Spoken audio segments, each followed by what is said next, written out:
ಚಿತ್ರರಂಗದಲ್ಲಿ ಕಷ್ಟಪಟ್ಟು ಉನ್ನತ ಸ್ಥಾನ ಪಡೆದವರಲ್ಲಿ ಅನೇಕ ನಟನಟಿಯರು ಇದ್ದಾರೆ.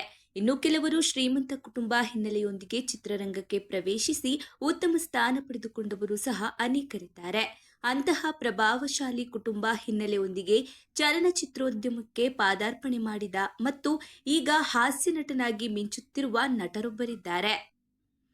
ಅವರ ಹೆಸರು ಸತ್ಯನ್.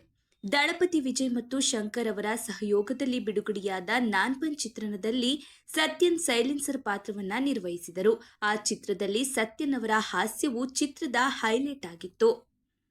ಸತ್ಯನ್ ಕುಟುಂಬದ ಹಿನ್ನೆಲೆ. ಸತ್ಯನ್ ಬಲವಾದ ಹಿನ್ನೆಲೆಯಿಂದ ಚಿತ್ರರಂಗಕ್ಕೆ ಬಂದವರು. ಸತ್ಯನ್ ಅವರ ತಂದೆಯ ಹೆಸರು ಶಿವಕುಮಾರ್. ಅವರಿಗೆ ಕೊಯಮತ್ತೂರು ಬಳಿ 500 ಎಕರೆ ಭೂಮಿ, ದೊಡ್ಡ ಬಂಗಲೆ ಸೇರಿ ಕೋಟಿ ಕೋಟಿ ಬೆಲೆ ಬಾಳುವ ಆಸ್ತಿ ಇತ್ತು. ಶಿವಕುಮಾರ್ ಕೂಡ ಒಬ್ಬ ಚಲನಚಿತ್ರ ನಿರ್ಮಾಪಕರಾಗಿದ್ದರು. ಶಿವಕುಮಾರ್ ಕಟ್ಟಪ್ಪ ಸತ್ಯರಾಜ್ ಅವರ ಸಹೋದರ, ಅಂದರೆ ಅವರು ಸತ್ಯನ್ ಅವರ ಮುತ್ತಜ್ಜ. ಸತ್ಯನ್ ಶಿವಕುಮಾರ್ ಅವರ ಏಕೈಕ ಪುತ್ರ. ಆಗ ಅವರಿಗಿದ್ದ 500 ಎಕರೆ ಭೂಮಿ, ಬಂಗಲೆ ಮತ್ತು ವಿವಿಧ ಆಸ್ತಿಗಳಿದ್ದರೆ ಚಲನಚಿತ್ರೋದ್ಯಮದಲ್ಲಿ ಸತ್ಯನ್ ಅವರಿಗಿಂತ ಶ್ರೀಮಂತರು ಯಾರೂ ಇರುತ್ತಿರಲಿಲ್ಲ. ದಕ್ಷಿಣ ಭಾರತದ ಚಿತ್ರರಂಗದ ಅತ್ಯಂತ ಶ್ರೀಮಂತ ನಟರಲ್ಲಿ ನಾಗಾರ್ಜುನ ಅಗ್ರಸ್ಥಾನದಲ್ಲಿದ್ದಾರೆ. ಕುಟುಂಬವು ತಮ್ಮ ಆಸ್ತಿಗಳನ್ನ ರಕ್ಷಿಸಿಕೊಂಡಿದ್ದರೆ ಅವರು ನಾಗಾರ್ಜುನನಿಗಿಂತ ಶ್ರೀಮಂತರಾಗಿರುತ್ತಿದ್ದರು. ಆದರೆ ಅದು ಆಗಲಿಲ್ಲ. ಸತ್ಯನ್ ಅವರ ತಂದೆ ಶಿವಕುಮಾರ್ ಸಿನಿಮಾ ಉದ್ಯಮದ ಜೊತೆಗೆ ವಿವಿಧ ವ್ಯವಹಾರಗಳಲ್ಲಿ ಹೂಡಿಕೆ ಮಾಡಿದರು. ಅವರಿಗೆ ಯಾವುದೇ ಲಾಭ ಸಿಗಲಿಲ್ಲ. ಅವರು ಭಾರಿ ನಷ್ಟವನ್ನ ಅನುಭವಿಸಿದರು. ಇದರಿಂದಾಗಿ ಶಿವಕುಮಾರ್ ಕ್ರಮೇಣ ತಮ್ಮ ಆಸ್ತಿಗಳನ್ನ ಮಾರಿದರು. ಶಿವಕುಮಾರ್ ತಮ್ಮ ಮಗ ಸತ್ಯನ್ ಅವರನ್ನ ತಮಿಳು ಚಿತ್ರರಂಗದಲ್ಲಿ ನಾಯಕನಾಗಿ ಪರಿಚಯಿಸಲು ಬಯಸಿದ್ದರು. ಹೀಗಾಗಿ ಶಿವಕುಮಾರ್ 2000ರಲ್ಲಿ ಸತ್ಯನ್ ಮತ್ತು ಕೌಶಲ್ಯ ನಾಯಕ ಮತ್ತು ನಾಯಕಿಯಾಗಿ ಇಳೆಯವನ್ ಎಂಬ ದೊಡ್ಡ ಬಜೆಟ್ ಚಿತ್ರವನ್ನ ನಿರ್ಮಿಸಿದ್ರು. ಈ ಚಿತ್ರವು ಭಾರಿ ಸೋಲನ್ನ ಕಂಡಿತು.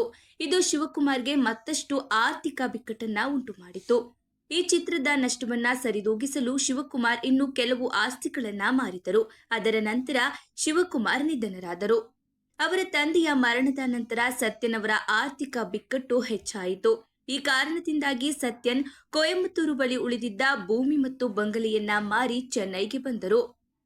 ಪ್ರಸ್ತುತ ಸತ್ಯನ್ ಅವರ ಬಳಿ ಸಿನಿಮಾದಿಂದ ಬರುವ ಆದಾಯವನ್ನ ಹೊರತುಪಡಿಸಿ ಅವರ ತಂದೆಯಿಂದ ಆನುವಂಶಿಕವಾಗಿ ಪಡೆದ ಯಾವುದೇ ಆಸ್ತಿ ಇಲ್ಲ.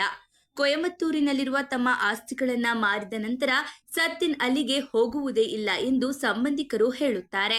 ನಾಯಕನಾಗಿ ಚಿತ್ರರಂಗಕ್ಕೆ ಪ್ರವೇಶಿಸಿದ ಸತ್ಯನ್ ಪರಿಸ್ಥಿತಿ ಅವರಿಗೆ ಸರಿಹೊಂದದ ಕಾರಣ ಹಾಸ್ಯ ನಟರಾದರು. ಪ್ರಸ್ತುತ ಸತ್ಯನ್ ತಮಿಳಿನ ಪ್ರಸಿದ್ಧ ಹಾಸ್ಯ ನಟರಲ್ಲಿ ಒಬ್ಬರು. ಅವರು ನಾನ್ಬನ್, ತುಪ್ಪಕ್ಕಿ, 24, ರಾಜಾರಾಣಿ ಮುಂತಾದ ಚಿತ್ರಗಳಲ್ಲಿ ನಟಿಸಿದ್ದಾರೆ.